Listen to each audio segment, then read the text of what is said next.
This is Only the Strong Survive, a podcast powered by Con Media, where we dive deep into the world of business, leadership, and innovation. I'm your host, Dan Con, and I'm honored to have you join us today. So let's get ready to learn some survival skills together. Welcome back to Only the Strong Survive, powered by Con Media. I am your host, Dan Con, and today's guest is Tom Maxwell. Tom is the Chief Revenue Officer at Velocity, one of the most respected names in high-end restoration and custom car builds. At Velocity, Tom leads growth across sales, marketing, and customer experience, and he has a front row seat to how buyers are thinking right now, especially in the luxury market.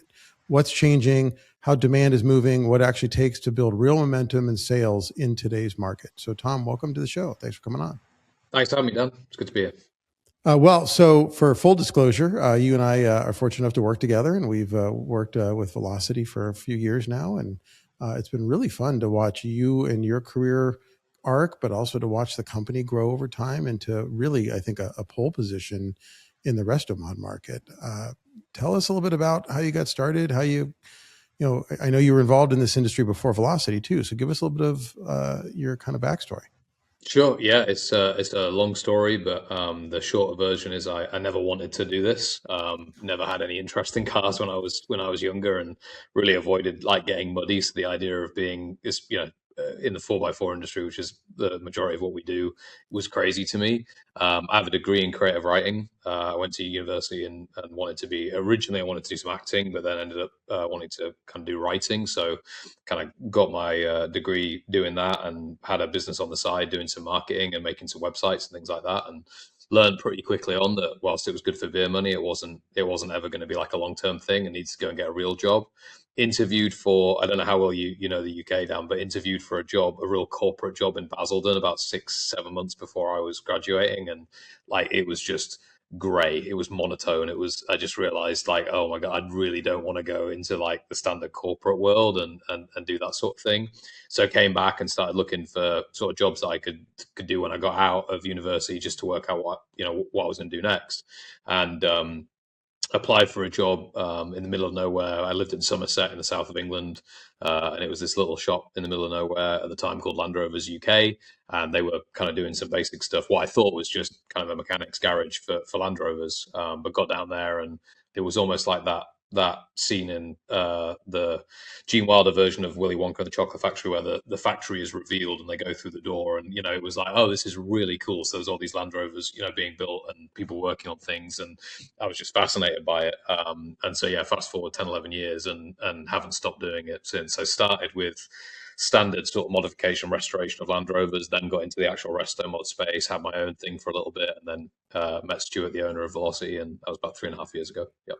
Well, and just for a point of reference, I refuse to acknowledge that any other Charlie and Chocolate Factory exists except the Gene Wilder version. So nothing else came after that, as far as I'm concerned. But good reference. All right. Well, I love that. There is this interesting sort of parallel lines in terms of market that have developed over the last few years with the resto-mod thing that I have found really interesting. Where I think we had like East Coast Defender here, and Twisted and some of the other brands in the UK, and they were all kind of developing in parallel. And as Stuart and his team built Velocity, there was kind of similar stuff happening in the UK, and obviously Singer, I think, helped kind of really pave the way for a lot of this stuff. It's just been sort of interesting watching, obviously there's more people here, so this is a bigger market, but it is interesting. But it did seem like for a while there was a lot of kind of parallels.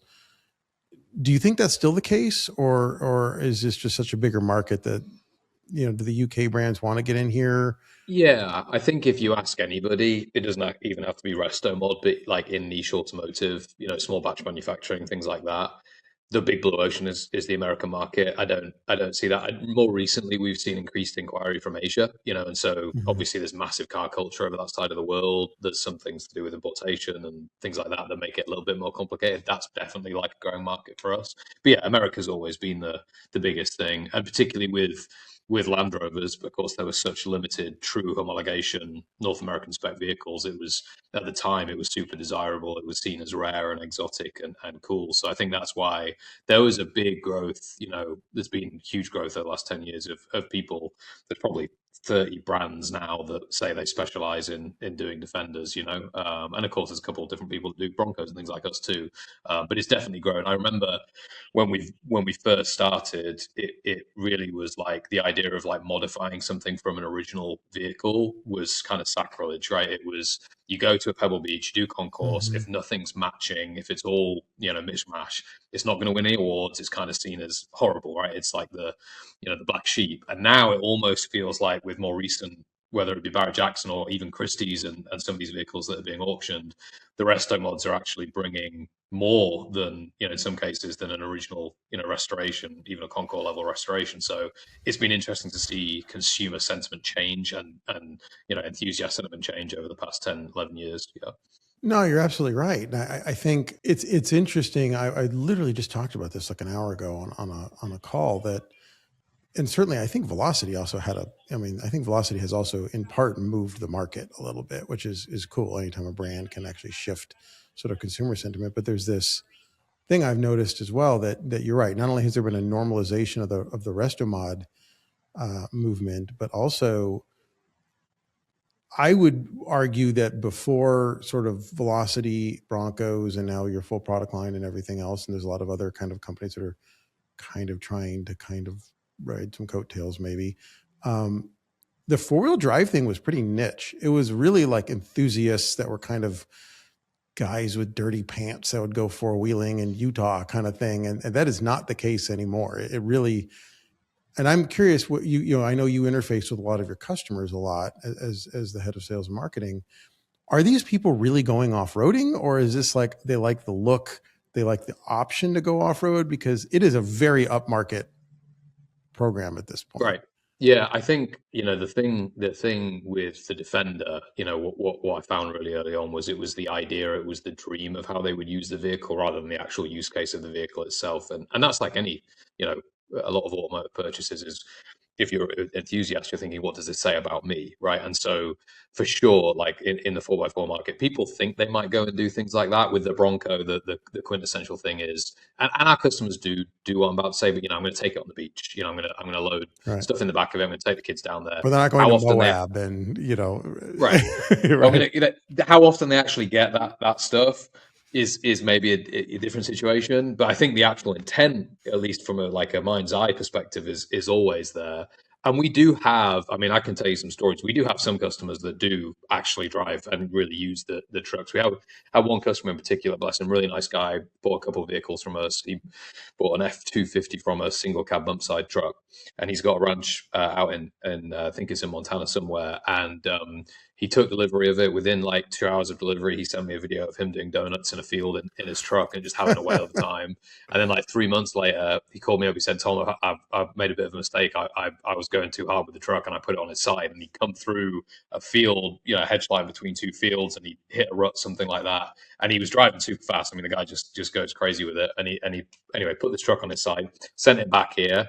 We fixed it up for him, of course, and sent it back to him, and he carried on driving it. So there's some outliers there where people are like, "Yep, I'm going to use this for what its intention I love was." that. I think that's Yeah, great. and absolutely, Yeah. we love it too. But the truth is that they are $300,000+ vehicles. So how often people are going to do that? Yeah, it's few and far How between. many 911 turbo buyers are going to the track? Right. It's the same thing. It's like, I think you nailed it. It's this is what I want my car to say about me, not necessarily my actual use case. Right. Right. So Yeah.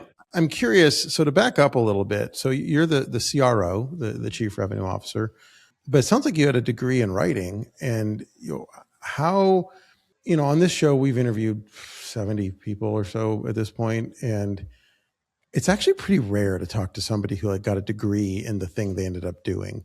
So Right. I'm curious. You're responsible for sales essentially.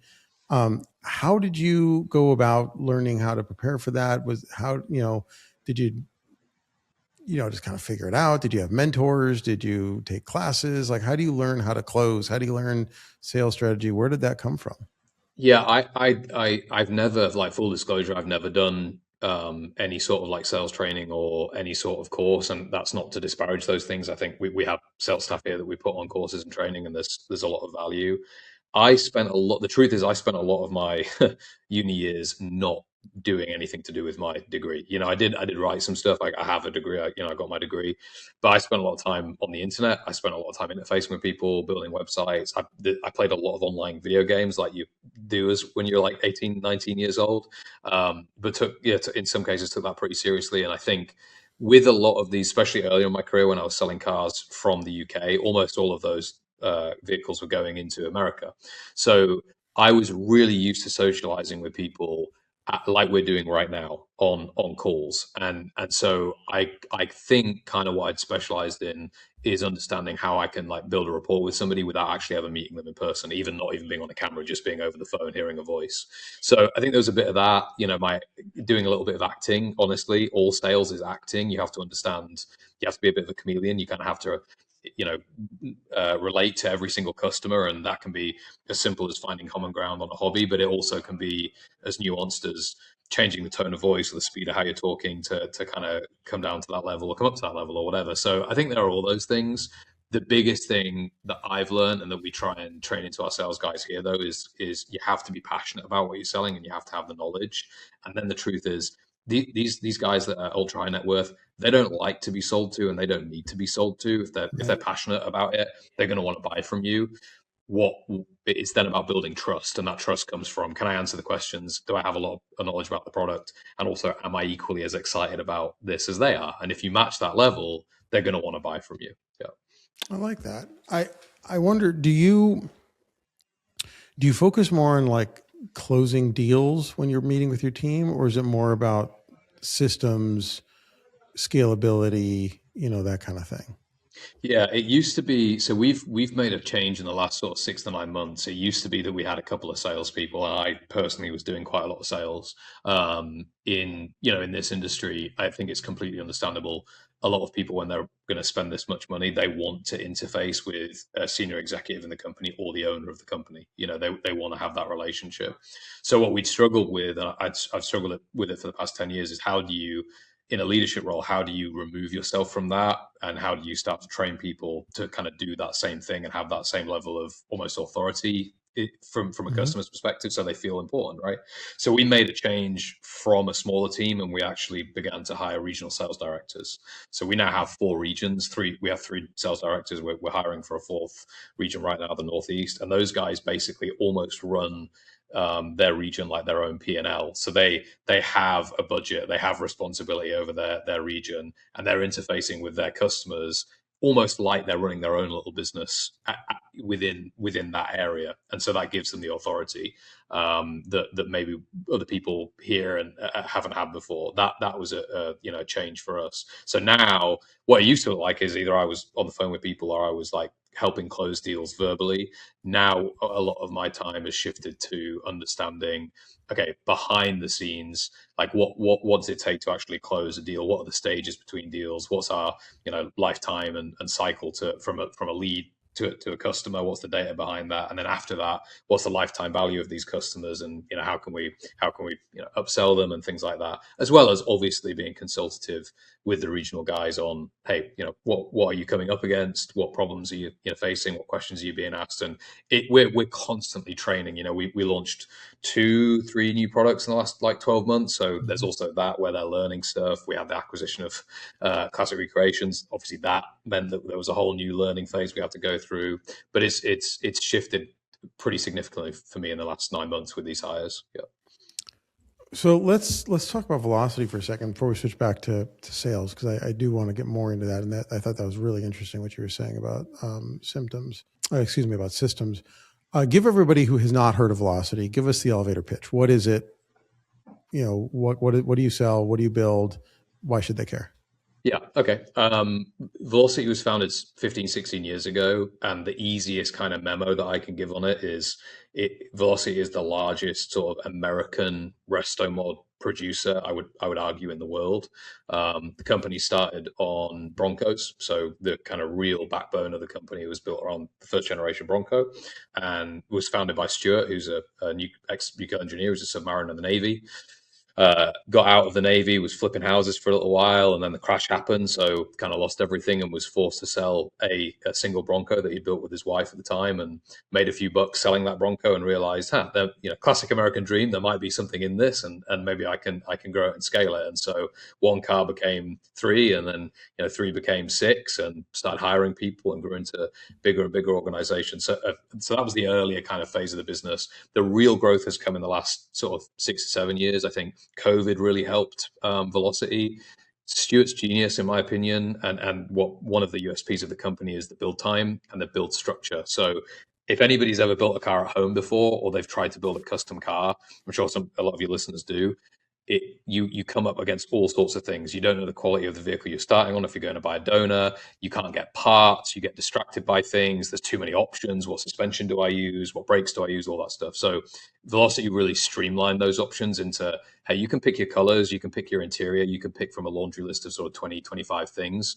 But here are the things that we won't change because we know they work really well. And so that recipe was already built into the business during COVID. And so as COVID happened, the company already had a lot of parts and access to components to be able to build cars where other people didn't. And so COVID happened. Obviously, people had a lot more discretionary income because they weren't traveling. The whole industry saw, a big boom, Yep. through COVID. But Stuart and Velocity were really one of the few companies, I think, that were able to continue to execute on quick timelines that had available stock and inventory. And so that just allowed the company to scale. And so last sort of four years, we've gone from sort of 60 cars to 75 cars, 80, 90 cars. And this year, on the docket, we got 150 something builds that we're going to be doing. So it's just naturally grown over time. But because of that core ethos of it has to be repeatable, it can't be custom every time. There are these select options, and these are the models we build. And if it's outside of those things, we don't really do it. Yeah, and it's interesting, and like you kind of teased everybody earlier, it's not just Broncos, right? It's K5 Blazers, it's F-250s and pickup trucks. It's now we've got the Chevrolet product and all those 2-wheel drive and 4-wheel drive, and that's Yep. pretty cool too, and Mustangs, and then classic recreations, which we'll get into in a minute. So now the Mustang and Shelby market. When I first visited Velocity 3 years ago or so, I was floored. It is a production facility. I mean, there's assembly lines, and I think anyone who's gone to their local hot rod shop or restoration shop knows that is a pretty far cry from what most, even big cities, not just small towns, have. You go to a nice, respected resto shop, and it's usually a paint booth and a lot of kind of weird, kind of squirreled away, half-built projects that somebody abandoned or ran out of money, and parts on shelves that you can't figure out what they're for. And it's all usually kind of disorganized and chaotic. And that is not the case at your facility. I mean, it really does look like assembly lines, which is cool. And I think, one of the things I think what you and Stuart have figured out that's pretty brilliant is that there is a different type, there's different, tiers of potential customers out there, right? So there's the guy who wants to build everything himself in his 2-car garage, and God bless him. That's a thing, and that's hard, but go for it. There's the sort of enthusiast who maybe is on a budget and is going to kind of, I'll get a paint shop to do some paint for me, and then I'll take it home, and then maybe I'll go to the upholstery shop next year and we'll do that, and that's fine too. But there is a customer who says, I want it now, and I don't want to wait 3 years, and I don't want to have to switch builders twice, and I don't want to have to chase parts. I want you to make mine red, and here's a check, and how soon can I get it? And I think that's cool that you guys have used systems to figure that out. So that's brilliant. Yeah, I think like we absolutely recognize the roots of ourselves in the industry, and certainly for the first 5, 6 years of Velocity was one of Stuart would admit that he was one of those shops. He was one of those shops with projects squirreled away, and there's nothing wrong with that. In fact, there's a whole cohort of people that will talk to us about something, a potential project, but then want maybe more control, or they might want it more locally, or they might want, again, to directly interface with the mechanics every week, and they want to be able to drop in and see what's going on, and that's fine. It's a different process. It's just not what we do. The problem with those things is, as you get to scale, if you're trying to actually build a business, you can't you get to this terminal velocity that you can't get, excuse the pun, but you can't get over, right? So it just becomes unmanageable versus the solution that we have. Yeah. Now that you've been there for several years and you look back on kind of where you've come with the company and also beyond before Velocity 2 with your whole career and then where you're kind of headed, what surprises you the most about the job and about kind of what you've been through over the last few years? That's a great question. I think what surprises me, I think certainly how big this whole cottage industry has got. Definitely. I mean, I remember back in like 20 sort of 17, 2018 when I was doing Defenders, and the company was Land Rovers UK at the time, but it became a company called Arconic, who are pretty reputable now in that space. And I remember selling the first $100,000 Land Rover, and we danced around like we'd invented fire. I mean, it was just like insanity. And now, if you're going to go and build a rest home or Defender, and that market's having a bit of a tough time at the moment, but certainly 12 months ago, you were going to be spending $350,000 plus for that sort of a product, right? So seeing how this market has changed, seeing the appetite, the appeal, and then the fact that it hasn't slowed down, it continues to grow. That surprised me a lot. I also think I'm surprised that there's been this kind of we're starting to see a little bit of consolidation in the market now with some of the moves that we've made and some of the other people, the bigger players in the space. And so that's also interesting too, to know that like 5, 6 years ago, private equity and people had no interest in this space at all. They again just saw it as hobby shops and is this, kind of what is this? Don't really understand it. Now, I'm not saying we're like there, but it's beginning to become more of a known entity, and that's exciting. So, one of the reasons I came and worked for Stuart outside of the amazing building here and the product was Stuart was the first person I've met doing this that had the same vision as me, which is this doesn't have to just be this thing that some people know about, and it doesn't have to be super niche. Actually, we can go and compete with the luxury OEMs. We can convince people that this is a true alternative to buying a Lamborghini or a G Wagon or a Urus, or if you've got that type of income and you want to spend on something, this isn't just some weird hobby. This can actually be a genuine competitor to those products, and that's really exciting. And we're seeing that more and more. We take trades, and some of the trades we've had in the last 12, 24 months, you would just not believe the cars that people are saying, I'm done with this car now. I don't like what it says about me anymore. What's the wildest trade you've gotten? I'm curious. 918 Spider. Really? Mm-hmm. Yeah. Wow. Yeah. And obviously like that's a deal that is probably once in a lifetime or once or twice in a lifetime. And sometimes it's people just wanting to free up the space and free up the cash to do stuff.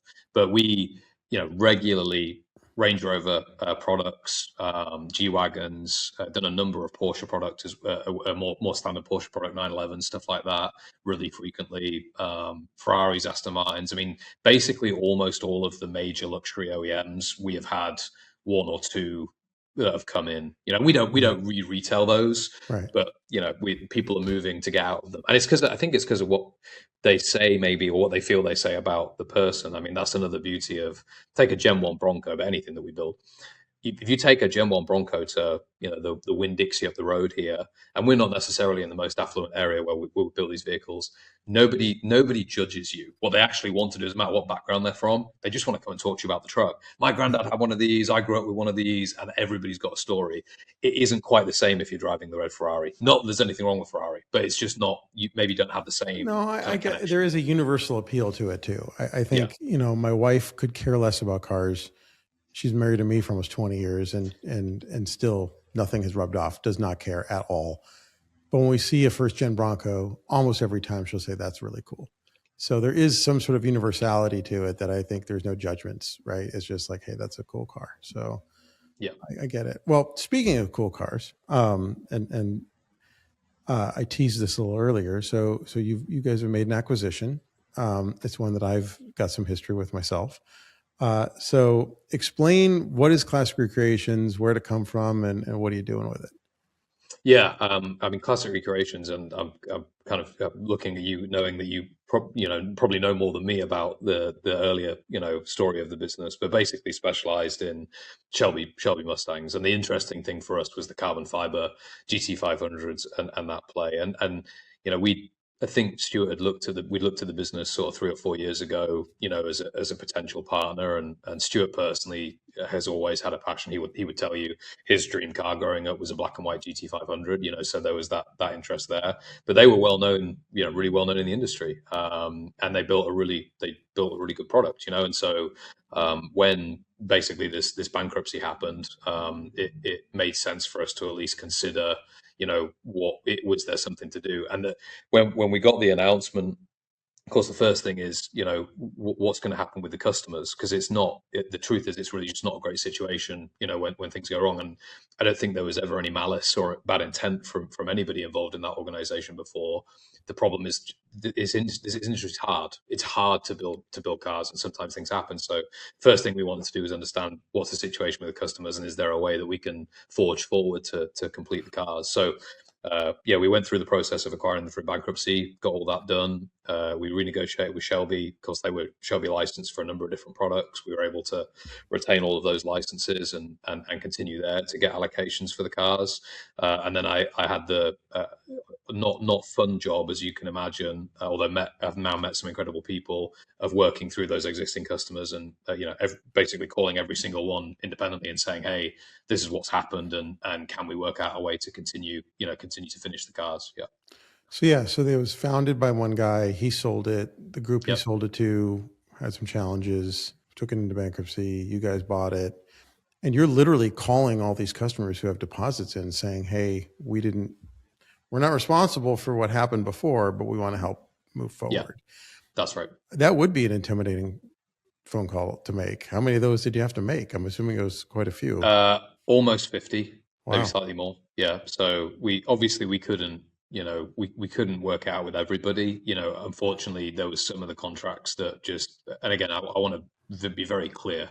This is a really hard industry, it's and hard. so there was some contracts. And I know those guys. They had good intentions. Right. They weren't bad people. They weren't trying to hose anybody. They just, the sad reality is, and the thing that nobody really wants to talk about out loud in our industry is most car builders don't make it. It's pretty rare to find ones that do. And I'm not talking about like a velocity scale, 100 cars a year kind of thing. I mean, 5 cars a year, like even small, low volume shops. It's just a hard business.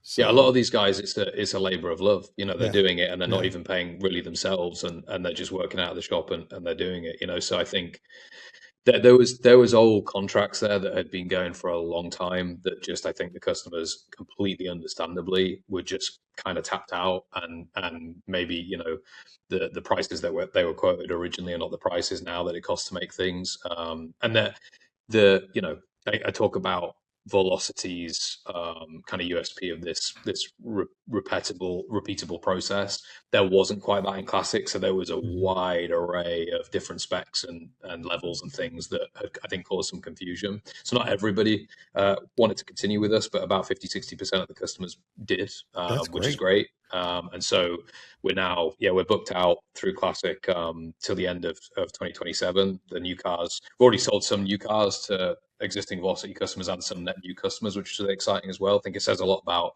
the brand that the guys did build is still super respected even after what happened. And when we just got to get through them, we just got to build them. So and we've got a dedicated area in the facility now, and we've moved some of our senior techs in there. We're hiring a lot more people, and we just want to get them built.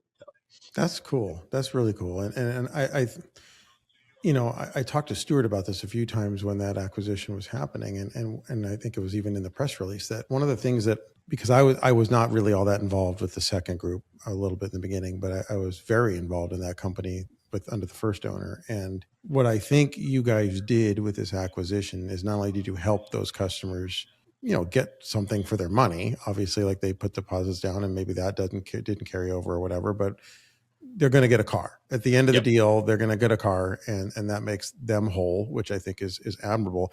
You also did a service for the industry, because it's a bad look, I think, to that kind of car guy light or car person light who's maybe an enthusiast.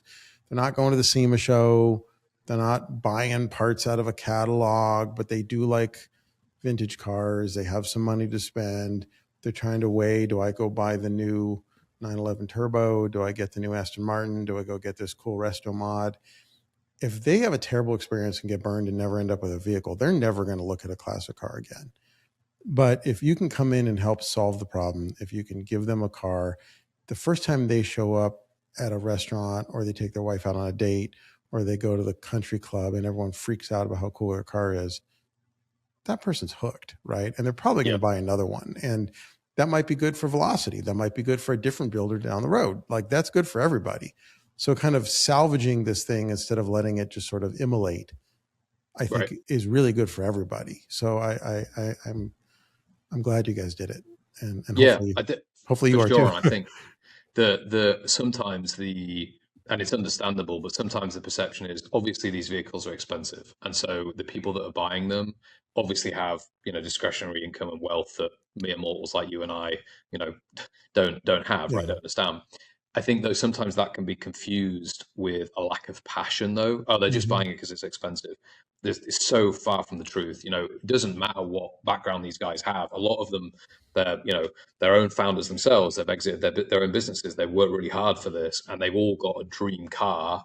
And especially in the case of the Shelby cars, the GT500s, like that group of people is just incredibly passionate and particular about that. And so a lot of these guys that I would talk to, the first thing I'd ask is, why did you originally want to buy the car, and what was the reason? And everybody had a story. It was never, it was just desirable, and I thought it was different. Everybody had a reason why they want to do green with the black stripes, and they'd seen this and what it meant to them, and they'd had it as a poster on the wall as a kid or whatever that looked like. So making sure it almost felt, it felt almost like a privilege to be able to share that with people and say, hey, okay, we're going to still be able to get this done. It might not be exactly what they'd hoped for because the specs were so wide. We had to narrow it down a little bit so it could become repeatable. But 90% of the stuff we were able to, keep exactly as they'd envisioned. And that's really cool. I love that. I agree. And I think that's, and you're right. I mean, honestly, you mentioned Pebble Beach earlier. Even in that segment of our little universe, you look at the people who show cars at a place like that, and these are all ultra high net worth individuals, and they're all usually super passionate about something really specific. Like if they like Zagato stuff, they've got a lot of it, right? They got a whole building full of it, or like, whatever, Packards or whatever the thing is that gets them going in the morning. So I think they're probably the most passionate because they have the time and the resources to really dive in. So I think that's really cool. I'm curious, you guys brought something pretty amazing to SEMA this year. And I think it touches on a cultural shift that we were seeing happen in real time. So tell us about the Mustang you brought to SEMA, and let's talk about that a little bit. Cause I think it's bigger than just a new vehicle. I think it might be a turning point in some way. Yeah, you're right. Yeah. So we bought a Fox body, to SEMA, notch, and it was something that is completely different to anything we've built before.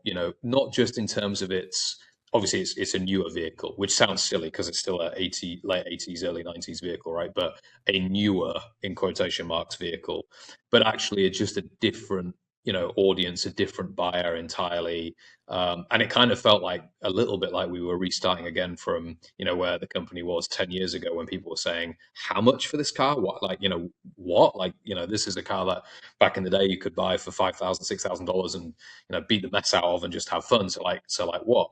But what we found, and listen, we're the most honest people in the world. We had no idea it was going to work or not. Same thing again. Stuart had a passion for the car, wanted to build one himself, and we thought, well, we'll do it. Let's build one, and then we'll just see what happens. So we, kind of priced them out and spec'd them out, and said, let's just try and aim to sell 5.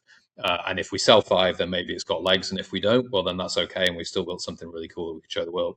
Well, then, of course, we did it, and we've already sold like 7 slots already. So we're over allocated for the first year of building. And I honestly, I don't think we'd expected the reception that it got. It's a test that car in particular is a testament to the work the guys do here. The interior, if any of your viewers saw it online or were there at SEMA, the interior is my favorite part about that car. I just think it is a complete homage to that era of that car without ruining it. If you look at our 67, 68 fastback, when you go to the Street Series, which is a higher level, when you open the door, it clearly is not a 67, 68 fastback, and we offer both. But what's really popular is that Street Series. It looks completely different. Custom center console, custom door panels, completely different. Right. What we did with the Fox body was it does kind of feel still like you're stepping into an early 90s vehicle with the modern amenities, but in a way that really respects what that car was, right? And so that was my favorite bit of it. So yeah, we've had a lot of interest in it. Both we've taken reservations for both Notch and GT. My personal preference, and again, I'm English, so like, what right do I have to even have an opinion on this car? But my personal preference is the GT. I like how Yeah. aggressive it is, and I'm really excited to build a couple of those. But we're just super super excited about it, and I think, to come back to your point, it's a different buying pool. It's a different audience entirely. It's a different generation of people. That the same Mhm. thing. They have a relationship with the car. They have a memory or a history with the car. And now that we've sold a few of them, the question is always, well, what next of that sort of era could we potentially do? Yeah, I agree. And I spent a lot of time looking at that car. So yeah, it's a notchback Fox body Mustang. It is probably the nicest. Now I've seen crazier Fox body Mustangs, where they have twin turbos and wild body mods and all that. But it's probably the nicest one I've ever seen in terms of underneath, engine compartment, interior. Just it's a brand new car. It's unbelievable. And with a Coyote and you're right, Tom. The interior blew my mind because it's like OEM plus.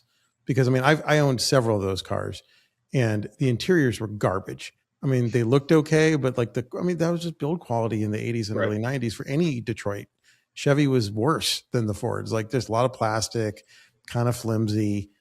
They look good, but good from afar, but far from good. Right. They weren't like the tactile experience. It was not built to last. And what you guys did is you essentially recreated the look, but with all high quality materials. Even like the HVAC panel was like, you can tell it looked like the factory one, but you could tell it was made out of billet and then powder coated and everything. Like the detail levels were unbelievable. And I stood there and listened to people talk, and I heard those kind of like, how much do you think this thing is? Oh my God.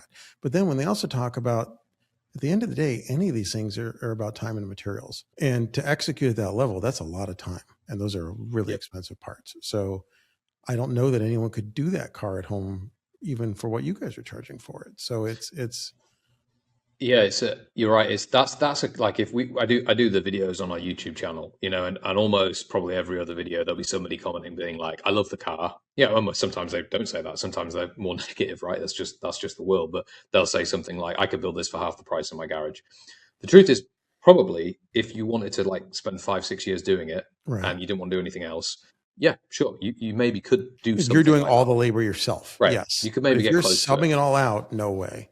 Right. I mean, a Exactly. nice paint job is 50 grand if you go to a Yeah. normal paint shop these days. Yeah. So, Yeah, you're you right. know, So, um, like, the thing that we try and educate people on when we are at shows like that, and if we do test drive events and things like that, is it's not just, yes, there is so much investment made internally in research and development, and the time, and how you learn how these things go together. The learnings that we've done off 600 Broncos is unbelievable. Things that people would never even realize that are on those cars, because you just take them for granted on our builds.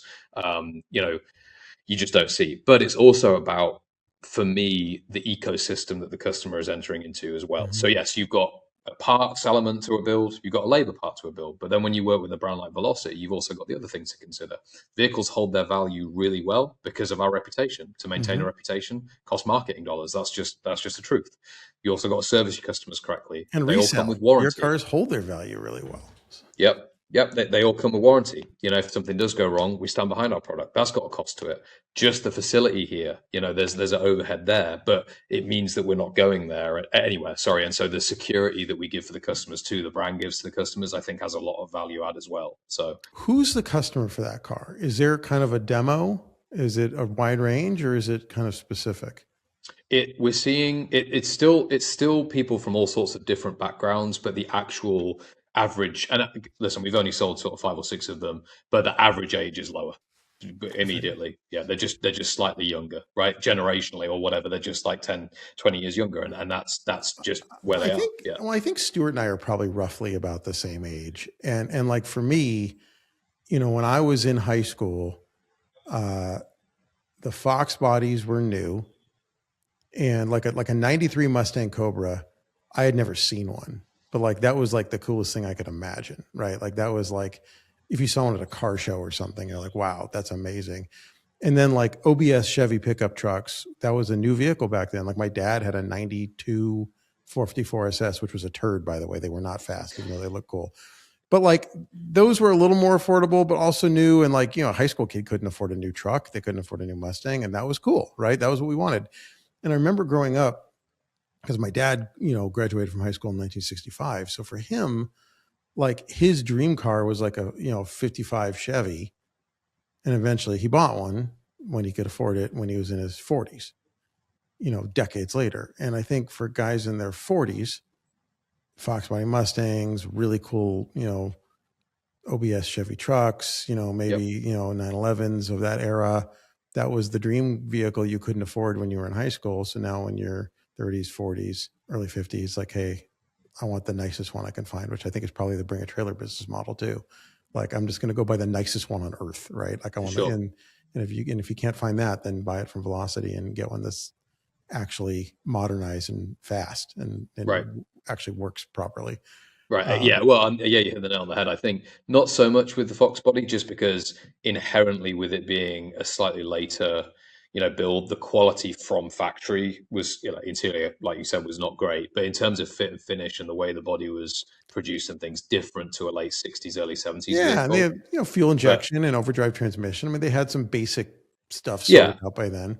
but you could still go on places like Bring a Trailer and spend really good money and have issues, and that's another thing that we didn't talk about. But our vehicles, touch we have a warranty for a reason, right? They're hand built cars. Sometimes things go wrong, but if anybody's ever owned a classic car before, they will know the most frustrating thing is being really excited on a Friday night to go and drive it because they know the weather's going to be good on Saturday morning. Getting in the car and it doesn't start, or it leaks, or it's something doesn't work, right? And so that's the other thing you're paying for, is just that consistency and knowing that you can enjoy it when you do have the time to enjoy it. Yeah. Well, so you've got quite the gamut. You're selling kind of the very iconic Shelby Mustangs. You're selling late model stuff. You're selling kind of unusual stuff in terms of like bump side Fords and F-250 4x4s Yep. on top of the Broncos and to some degree K5s and Scouts that have made Velocity famous. I'm assuming that the common element across all of this is that your customers are affluent and used to a sort of certain lifestyle, just based on the price point of these vehicles. Um, from your perspective, what's fundamentally different about selling to that type of a consumer than a traditional, more transactional sales process? Um, I think, like what I said earlier, the first thing is it's consultative in nature, and I think all good selling at whatever price point has to be consultative, but definitely it's more consultative than most things. Um, it's passive. You can't push that. Listen, there's some people that will come in and they know what they want immediately, and that is very transactional. And we often have people who will call and say, hey, I saw the blue Bronco on your website, I followed you guys for a little while, I'm ready to place a deposit, I'd like to buy that one. Right? That's an easy sale, if we're honest. Right? The website's already done its job, for the guys. But a lot of the times people have lots of questions, and it might be the first time they've ever purchased a vehicle like this, and it might actually be. We also have a lot of, you mentioned affluence.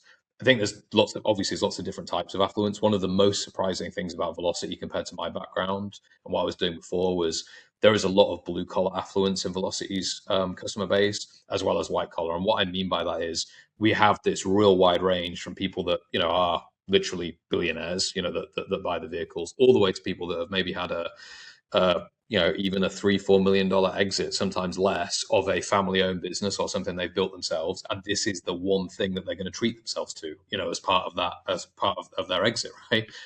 Very, very different. That person is going to probably be the most expensive thing other than the house they've ever bought. They want, the trust. They want to build the rapport with you first, and they want to know that you're real and that you're going to take care of them and that you care.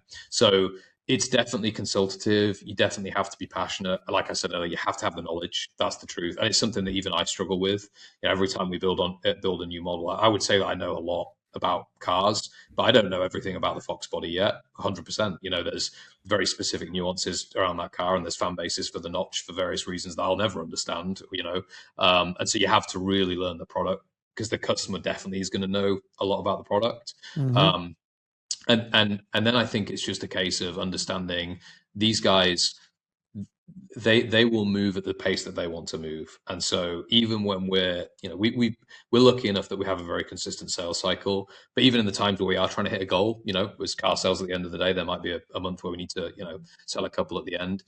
You have to be careful to walk that line between, not being too pushy or too salesy, again, in quotation marks, uh, because that will ruin your credibility straight away. You have to act like you have to show that you really care and you want the person to move at their own pace, not at your pace. So that I would say is different. The other thing is about how you market to those people. Obviously, is completely different. One of the things my other role here is obviously over marketing, and so I have an e-commerce business in the UK that sells tropical plants. Very different from this, right? Just a hobby business. That business, from a marketing perspective, is super. It's pretty predictable, right? How much do I put at the top of the funnel? How much do I get out of the bottom? I'm going to pay for Google ads. I'm going to pay for social media ads, and there's like an algorithm that's going to work. I have spent the past 10 years trying to work out how that can be done for a very expensive premium purchase. And I think we're just about there, but that's really hard too, because there's a lot of the time where you don't get the feedback loop from the customers to where they found you or why they found you. And having quantifiable ROIs on things from this customer base is really different from a standard manufacturing or e-commerce business. It's super different. So that's hard too. Interesting. And I assume the gestation period is much longer on something like this because it's a want, not a need, right? They're just thinking about it. And Velocity is interesting in the fact that we always have inventory. So there's definitely a instant gratification ability that maybe other people don't have in the space. Back when I was selling Land Rovers, it would take me 18 months sometimes to close a deal. You'd be talking to somebody for a year and a half, 2 years before they were ready. And that was also because it would take us that long again to build the car. So it didn't necessarily feel to them like there was a rush, to grab this exact model. Velocity is a bit different. Like I said, there's quite often times somebody will ring up and say, "Hey, I'm ready to buy something." But you're right. What we've implemented, more recently, and the tools have got better, is the tracking of, like, once they do hit your CRM or once they do hit your database, what have they actually looked at before? And yeah, quite often, even if it's their first contact with us, they'll say they followed us on Instagram or they watched Jay Leno's video on the F-250 2 or 3 years ago and now are in a position to move forward. So yeah, it does take time. nice. Um, are you really selling vehicles or are you selling confidence, taste, image, or all of the above? Bit of all of the above. I think we're selling the experience as well. The flip side of buying something from the showroom, like I talked about, is building something custom. And so that's a big proponent now of a lot of the luxury industry. I've seen that change in the past 4 or 5 years, where even the major names in the jewelry space, high fashion space, things like that, are beginning to offer customization because that's what people want. They want bespoke. That's a buzzword. So definitely that's the other side of what we sell is the journey of, quite often people get their families involved for picking a color and going through the specs and things like that. So there's definitely an experience angle there, but for me, 100%, it's emotion. It's an emotional purchase. It's something that people definitely believe they're going to keep for the rest of their life. They think they're going to hand it down to their kids. It's an heirloom purchase for a lot of people, and so it's less about, yes, it's the affinity with the product, and the physical asset, of course, has value to it, but it's about the memories they're going to create and the experience and how they're going to feel once they get it. That's what they're really buying, these guys. How do you communicate that? That's a great question. Something that we always, band around, and I think we focus quite a lot. We try and focus quite a lot on lifestyle when we do photography and videography, and talk more about how you're going to use a vehicle rather than what the vehicle is. But it comes back to consultative selling. You're asking the question, not why. You're not asking why do you want this truck or trying to justify what the truck is. The first question is, what are you going to do with it? What's your vision with this, and why is it important to you? And that naturally leads to the conversation around why it's an emotional purchase for someone. I love that. As we're kind of wrapping up here, Tom, you mentioned kind of at the start of this conversation that you've kind of transitioned your sales team model from an in-house group there in Florida to regional groups around the country. So I'm assuming you're kind of constantly in the process of looking for salespeople, recruiting, training. What do you look for in a potential salesperson? Like what to you is the makings of a good one, and what do you what do you see as a red flag? That's a great question. The truth is, it's pretty hard to find people that are the right, that have the right background, and actually more so kind of mentality. And I'll, be fully transparent.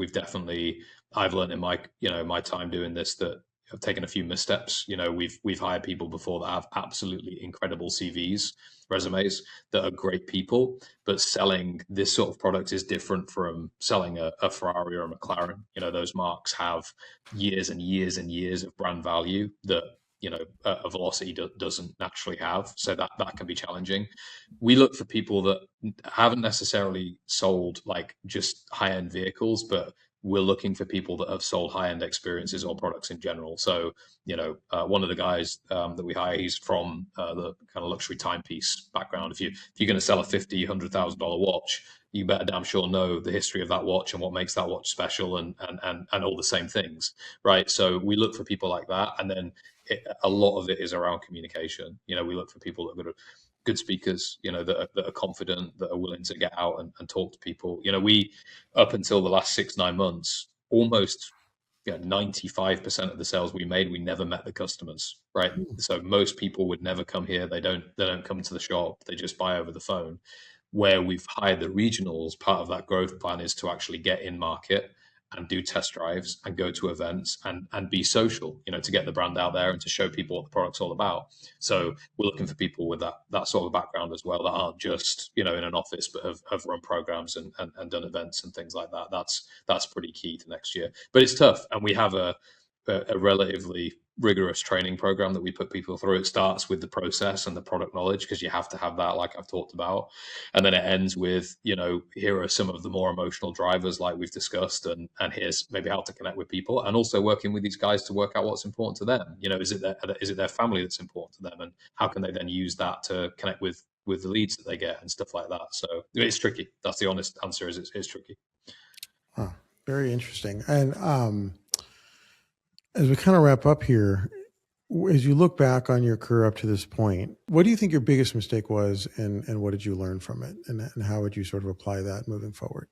What a good question. Biggest mistake. I think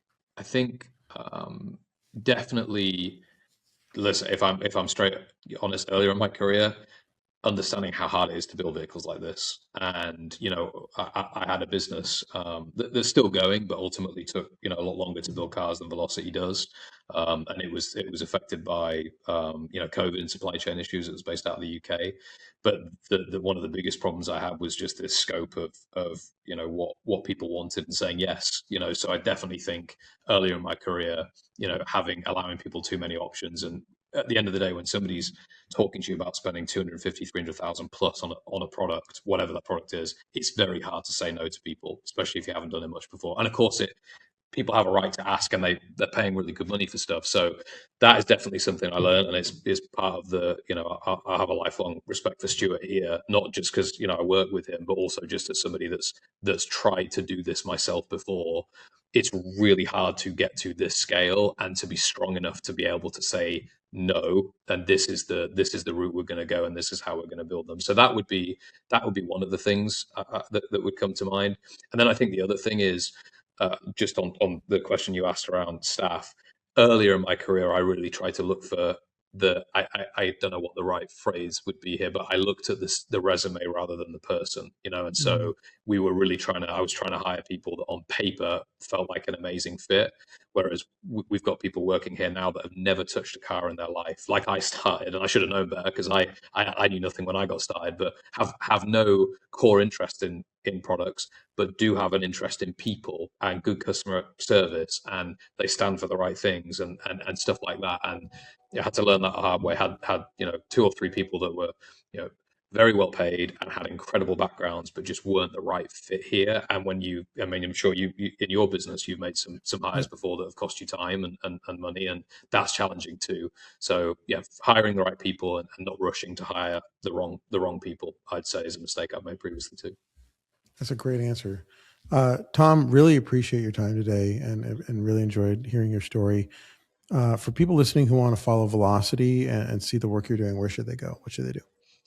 Easiest thing to do is velocityrestorations.com. That's just the website, and all the contact information's on there. We do have a YouTube channel as well where we try and show every build or as many builds as we can in detail so people can see what we're building. So there's a lot of information on there as well. But the website's got all of our contact info on it. Very good. Tom Maxwell, thank you for coming on Only the Strong Survive, powered by Con Media. To everyone listening, thank you for tuning in. If you enjoyed this episode, please subscribe, leave a review, and share it with someone who cares about building real momentum in business. I'm Dan Kahn. Thanks for listening. See you next time.